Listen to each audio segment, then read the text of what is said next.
Hey everyone, thanks for joining us on the Week in Review. I'm Amanda Vinicky. Hospitals shutting their doors, tens of thousands of patients potentially losing access to doctors, therapists, and medicine. Some of the devastating impacts doctors and Democrats warn are coming if the federal government whacks Medicaid. The doors at our facility, just up the street, and the doors where we're standing right now do not remain open without Medicaid. Meanwhile, Illinois says despite a court order to keep money flowing, it's missing nearly $2 billion promised by the feds.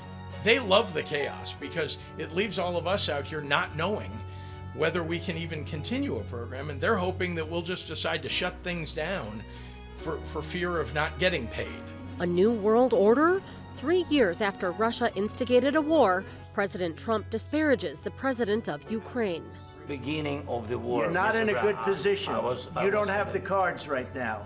With us, you start having not playing cards. cards. A Republican-led congressional committee prepares to grill Mayor Brandon Johnson over the city's immigration policy. Fails to protect our magnificent, law-abiding American citizens. Chicago passes an $830 million bond deal to pay for infrastructure upgrades. Over protests, it'll cost residents a whole lot more. When we have all the bond rating agencies, all the financial experts, all the financial people telling us this is a bad deal, and for us to sit here and ignore that, again, is another problem. This is not about running for mayor. This is about the people of the city of Chicago. Folks don't care about all this shenanigans that goes on down here. The only thing people care about is what you can do for them in their community. They care about their streets being paved. A near miss at Midway Airport. Dolton's embattled mayor loses a primary, and slow down or get a ticket. Chicago's getting more speed cameras. And joining us for our Week in Review panel are Quinn Myers from Block Club Chicago, Shruti Singh from Bloomberg News, Violet Miller from the Chicago Sun-Times, and Stara Freistadt from the Chicago Tribune. Now let's get to it.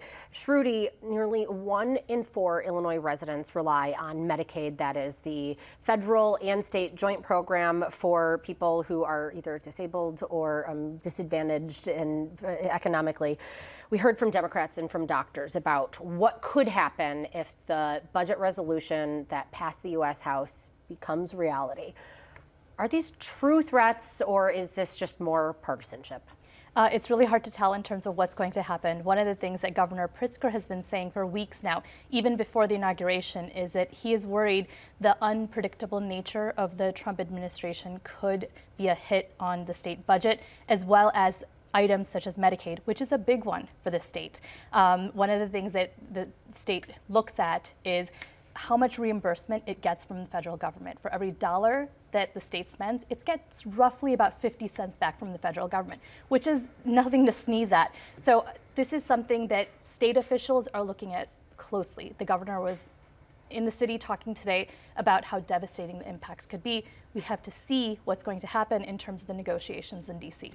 Well, and we're talking about impacts in terms of both care for individuals and then also, Quinn, there was talk of hospitals closing, layoffs there. Especially in more rural parts of the state, that don't have the same economic resources as Chicago. And I think, the state says the state cannot make up what the federal government is providing here. I mean, that's what they're saying. Illinois isn't going to be the savior. Illinois is not going to be the savior. I mean, there are contingency plans. The governor talked today about contingency plans, but what those are not totally yet clear. And so I think this is a huge threat to Illinois and to residents. And, we've kind of been distracted by some of the, higher profile things going on in D.C. with Elon Musk and Doge, but this is really a big deal and could really impact Illinois.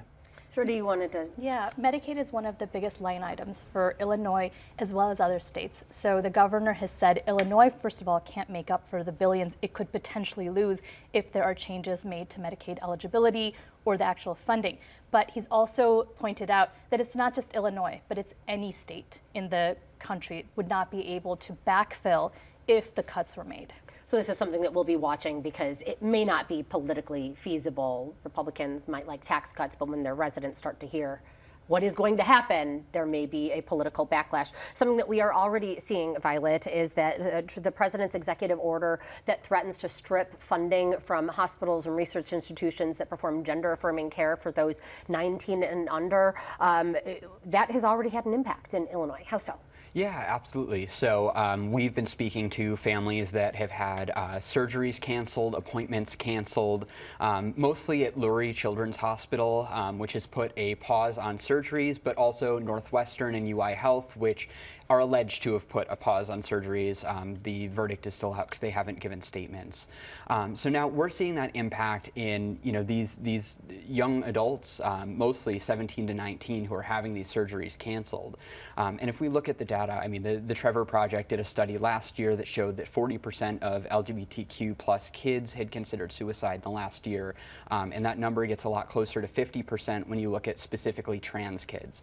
Now, again, this data is from last year before any of this was in order, and we're just seeing the states, 26 states currently restricting gender-affirming care for youth. And so, we're starting to see that on the national level now. And I know the governor asked about this, has said, hey, don't blame the hospitals, blame the Trump administration. Illinois is among the states that are going to court. Can you give us any sort of status update in terms of, is it just legal avenues, or you've also been in contact with Illinois lawmakers that are looking to take action? Yeah, for sure. And so Attorney General Kwame Raoul has said that he would defend gender-affirming care, and Illinois law already protects it. We are one of 14 states, plus Washington, D.C., that currently have shield laws for gender-affirming care, which means that our legal system protects patients and providers within Illinois from outside legal inquiries. So theoretically, this could pitch Illinois against the federal government if they started to come after patients or providers in Illinois.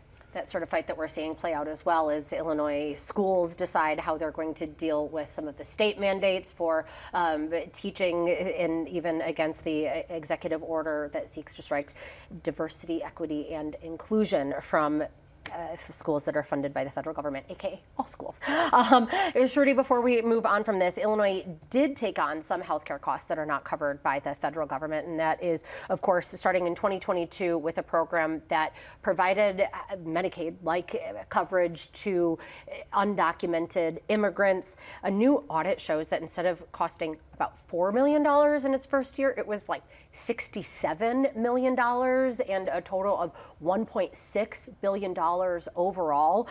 What does this mean, and how does that fit into the overall budget picture as Illinois is supposed to be seeing leaner times? This is going to be a tough budget season. That is something that the administration has said, and certainly healthcare costs have been one of the largest increases that they've seen over the last couple of years. That's not changing anytime soon. We've all heard about the continuous increase in healthcare costs, and now with this new wild card with negotiations in DC, we have to see what the full impact is going to be on the budget as the negotiations here in the state start between the governor and the legislature. And Republicans at the State House have been very keen on saying that Illinois is prioritizing undocumented residents over longtime residents who have their needs. Does this play into that argument, or do we think Democrats are going to stand back? They have stood by these programs in the past. They have control of state government. They're not worried about it. I think that what I've heard when we were in Springfield, you and I were just in Springfield a couple of weeks ago covering the budget proposal, and everyone is very tight-lipped about what they are willing to give in and what they're not willing to give in for, because it's just such a tight budget. There's a small surplus, but now with these changes that could come, nobody really knows. And so they don't know what of their priorities they may have to give up. So I think you probably found too that everyone is pretty tight-lipped. Very tight-lipped, but I don't know, other than at press conferences, then they can have a lot to say, but maybe not the answers that we're searching for. Let's move on to the city's bond deal. The city council narrowly approving a plan that allows the city to take out really an $830 million bond deal to pay for infrastructure upgrades. Now, there was, however, first, Quinn, a lot of contentious debate. Why are nearly, not quite there, half of aldermen so against this? Well, I think two main reasons. I think there is legitimate concern about borrowing that $830 million that could cost taxpayers $2 billion when it is paid back in the 2050s, I believe. So there are some legitimate fiscal concerns, but also I do think this is a political thing that is happening. These are aldermen who are trying to score points against a mayor they perceive as weak, a mayor that they perceive has kind of lost the control of the city council, Brandon Johnson. So I do think that people like Alderman Bill Conway and other aldermen were really trying to score some points with this. I'm not sure if they did. We'll see. It did very narrowly passed, 26 to 23. One alderman took a walk to not vote on that. But that followed a quick parliamentary maneuver that saw a tie to try to delay this a few months. And then Mayor Brandon Johnson had to basically break that tie to allow this vote to go forward. I think that this is at least his third tie that he's broken in his office. I don't know of any other Chicago mayor who has had to do that in recent memory, even under Mayor Lori Lightfoot, who had some fracas independent voices on the council. We didn't see that happen very often. Well, so this is supposed to pay for what exactly, Sarah? We heard from Alderman Brunette saying that this is what residents care about. Do you believe that to be true? Is it residents that just care about their streets, or are they eyeing the finances? Right, so that's the big question, right? This is supposed to go towards streets and bridges and lighting and all of these kind of fairly mundane, but right, they keep the city working. And that's been in a lot of the rhetoric, right? On the one hand, you have aldermen who say, this is something that has to happen. You have Alderman Burnett saying this has to happen right now. People need this right now. But then also, like, sure, these payments are going to be pushed out a lot of years, but people in those future years when we're paying this back, they're going to be benefiting from this. That's one argument. On the other hand, you have the people saying that, right, the decision not to pay back any principal until for 2 decades is really just kicking the can down the road. So I think that's kind of the two sides of this coin here. That it's super backloaded. When we have a mayor who, this is sort of a jump ball here, you have a mayor who is perceived to be weak, to have this contentious relationship with so many members of the city council. He's still getting his way. So is he really weak? It was a very close vote. And I want to point out that this isn't the first debt argument or debate we've had recently. There was a refinancing that just occurred a few months ago during the budget negotiations where the savings were supposed to be applied to the budget. That also was contentious. This was a second bond deal within the last few months. And I've been covering this bond deal since it was introduced in January. It was the day after S&P downgraded the city's credit rating. So that was something that caught people's attention because of concerns related to the structural deficit that the city is carrying and the contentious budget negotiations that have been afoot and could be coming up in the next year as well. So the timing of it, as well as the tensions that built up during the budget, have fed into 2 consecutive bond deals that have been questioned by aldermen. And I will say, I do feel like the mayor here, he doesn't really have the standing to push forward his agenda that he ran on. He's kind of just putting out fires in many ways. And so he's, doing things, scraping by on votes like this, but he's not exactly pushing forward that big, bold, progressive agenda that he ran on, that he told Chicagoans that he was going to enact. They tried, but there's been some challenges in terms of getting acceptance of those progressive revenues. And that's a challenge for a mayor who wants to do multiple things, whether it's for schools or for the most vulnerable. They've tried. One way that Chicago will be bringing in money, though, Sarah, is by putting up another 50 of these speed cameras. So a warning to those of you with a bit of a lead foot. Is this public safety, or is this just a blatant money grab? I think it's very interesting to see Johnson turn to this as a revenue source now. There's kind of a lot of different factors at play in the political calculus, right? On the one hand, you have his constituents, his voters, his more progressive constituents who see, they're concerned about traffic safety, they're concerned about pedestrians, cyclists. They see this as a safety measure. On the other hand, you have a lot of people who see this as a very regressive way to raise money. They say that, and there have been a lot of reports that low-income people of color, are disproportionately paying tickets issued by these cameras. So, and then of course you have the city's budget issues, the city's financial issues at play here. So all of these are factors that certainly Johnson was weighing as he made this decision. And what we've seen is that they're moving forward. So there we go. Violet, go ahead. Oh, I was just gonna say, I think it's interesting that he's turning to it now. I mean, this has been, a regular thing that the last 4 mayoral administrations have turned to, whether it's red light cameras or speed cameras. But Johnson and Vallis both swore them off on the campaign, actually the last debate of the campaign. And so to see him turn towards this pretty solid, steady revenue stream, seemingly, despite the fact that most of the money brought in is from late fees and things like that. And we still don't know the placement. So equity, the question on that is still out. Well, and it comes, of course, right after the city failed to change the standard speed limit, with some of these very same arguments popping up for it. Now, Quinn, you talked about the mayor not really getting his agenda through, but he is getting some appointment picks through, it seems. He had threatened sort of a purge of anybody who is disloyal, and now we see turnover at the Chicago Park District. Is it part of that? And what can you share about the newly appointed former alderperson who will be now heading the Park District? The mayor did make those comments about, if you ain't with us, you got to go. Rosa Escarino was a holdover from the Lightfoot administration. She came in to basically, in some ways clean up the Park District after the lifeguard sexual abuse scandal. She had previously worked, was the commissioner at the Business Affairs Department, has a long resume at the city.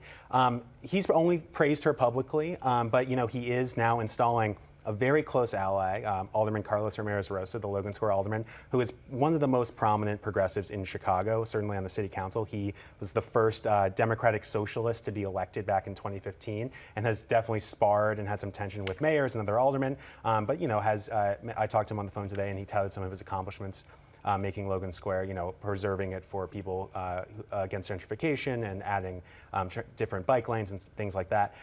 So he was appointed today and approved by the Park District Board, and that's pretty much it. They're going to negotiate a contract, and he will take over on April 1st from Rosa Escarino.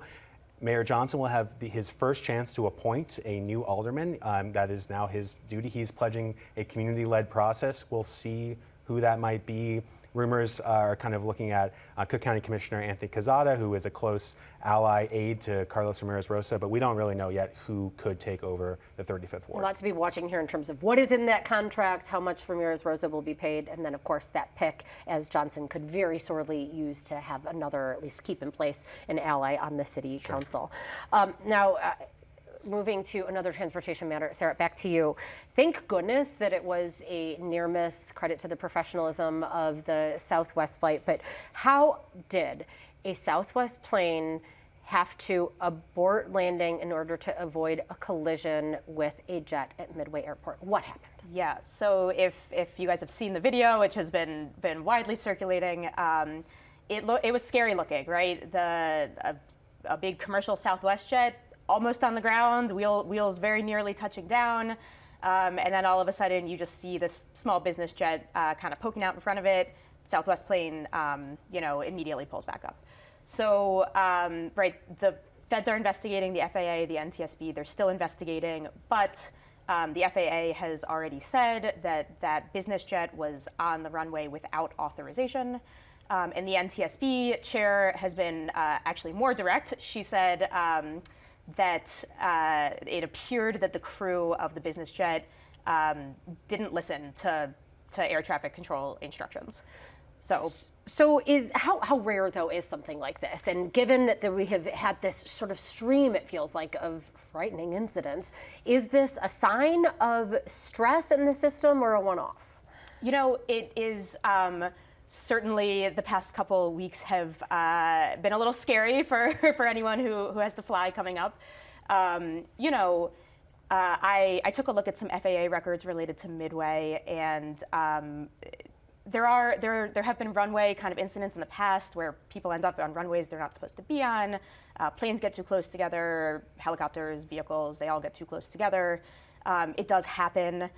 Certainly you never want to see something as close as what happened this week. But something, when I talk to some aviation experts, something that they tell me is, they always point out that it wasn't a disaster. And that's kind of a testament to the training that pilots go through, the regulation of the industry, and just kind of how much everybody is trained to handle situations that go awry to try to keep them from getting even worse than they could potentially be. Anybody planning to fly and feeling okay with I that? just got back from a trip. It was okay. It was okay. I was a little nervous. Thought you were looking tan. Oh, thank you. I'm glad everything is okay. Let's talk about some extraordinary scene. This is not quite the same style of footage, but wow, if you watched it play out, President Trump and Vice President Vance meeting with the Ukrainian president and are really sort of belittling him, saying that you are not thankful enough. What is your reaction, Violet, to what we saw today play out in the Oval Office? I mean, it's jarring, you know, but this is kind of, I think what people were expecting with Trump coming back into office. This is, you know, I mean, obviously it's stepped up, but this has been his kind of style of leadership, I guess you could say, and so deal making. Yes, yeah. So I'm not sure that it's entirely shocking to see, but it still is. And Illinois Congressman Mike Quigley said that Trump is siding with a dictator, Putin, over standing with democracy, saying what just happened in the Oval Office was one of the most embarrassing moments in American history. The world order that was established after the Second World War is dead. Quinn, those are some major statements. I know you covered a vigil earlier this week with Ukrainian Americans and other Chicago residents marking that 3-year anniversary of the war. What do you expect? Because even prior to this meeting, of course, there had been some tensions. What's the reaction? I mean, there's some irony that it's coming with this anniversary of the invasion. It's such a fraught time for Ukraine, and at the vigil I was at Holy Name Cathedral on Monday night, everyone there was feeling it. And Cardinal Blaise Cupich, who's not Ukrainian, but is the Archbishop of Chicago, he called out Trump pretty much as directly as you can without naming someone. He said, we must stand with the truth, and the truth is that Ukraine is not the aggressor and that Russia is the aggressor, and basically condemned spreading misinformation, like, honestly, our president has done by claiming that Ukraine was the one that started the war. So everyone in that cathedral was scared, angry. I talked to a ton of people who called Trump a bully, who said that they were inspired to come not just to show faith and show solidarity with their Ukrainian family or friends back in Ukraine, but also to stand up for what they believe is the truth. But it is really a fraught time for Ukraine, and I think today's meeting made it much worse. Definitely upset, and early reaction from some Republicans is that Zelenskyy should be more grateful and express that appreciation and gratitude to Trump into the United States.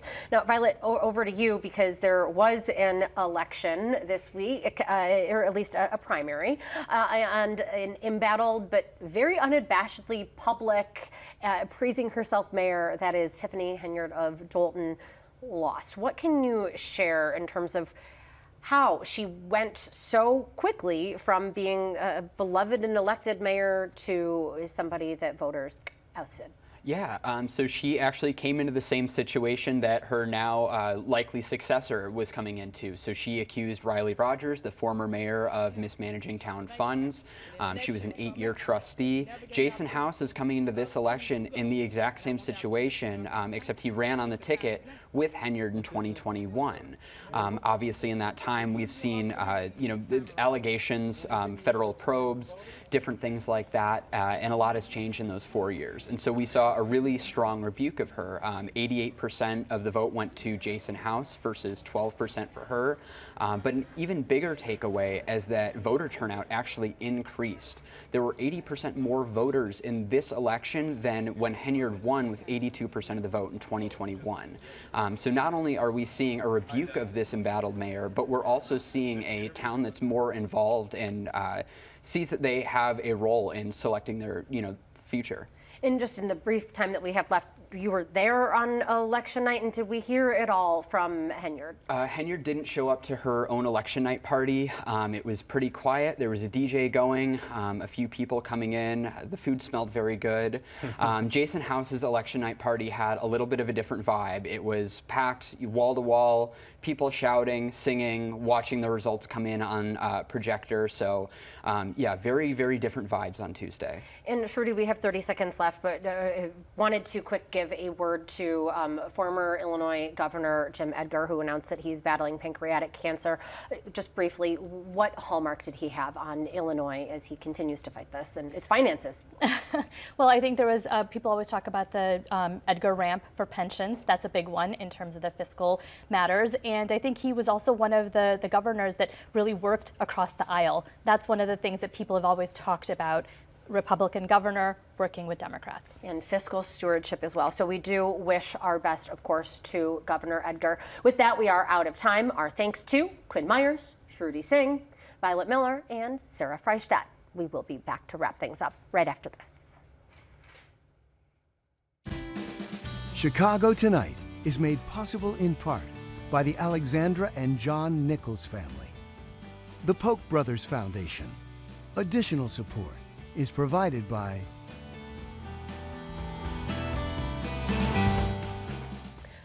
And that is our show for this Friday night. From a Quincy Jones tribute to Three Little Birds, check out our website for information on 5 shows to see this weekend. That's at WTTW.com/news. Now for the Week in Review, I'm Amanda Vinicky. Thanks for watching. Stay healthy and safe. Have a good night and a great weekend, enjoying some of those recommendations from WTTW's newsletter, The Daily Chicagoan. Sarah, now over to you. You also reported on Metra spending more than $1.5 million on an investigation, not releasing the details to the public. So what is this investigating?